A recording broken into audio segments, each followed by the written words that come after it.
माजी मंत्री अण्णासाहेब डांगे यांनी त्यांच्या दोन्ही मुलांसोबत भाजपमध्ये प्रवेश केला। वयाच्या 90 मधील नेत्याच्या पक्षप्रवेशाला स्वतः मुख्यमंत्री देवेंद्र फडणवीस उपस्थित राहिले। ही उपस्थिती बरंच काही सांगून जात होती। काँग्रेस आणि राष्ट्रवादीमधून भाजपमध्ये नेते येत असताना आता पक्ष सोडून गेलेले मूळ भाजपवाले देखील पक्षात परतू लागलेत, असाच मेसेज देण्याचा त्यांनी प्रयत्न केलाय। अण्णा डांगे यांना हे भाजपच्या माधव पाटणमधील अत्यंत जुने नेते अशी त्यांची ओळख। त्यामुळेच भाजपने इस्लामपूर भागात डांगे यांना बळ देताना शैक्षणिक संस्था, सूतगिरणी अशा सर्वच गोष्टींचं पाठबळ दिलं आहे।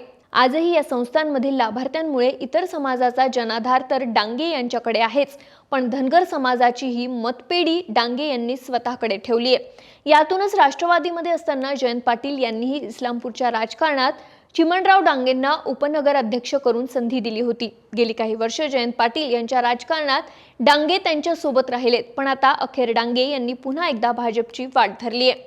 फडणवीस यांनीही धनगर समाजाचा एक चेहरा म्हणून चिमणराव डांगे यांच्याकडे बघितल्याचं बोललं जातंय।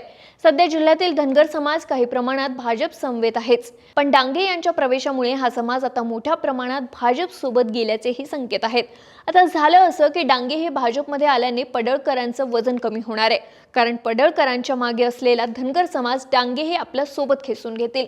असं झाल्यास पडळकरांची भाजपला फारशी गरज राहणार नाही।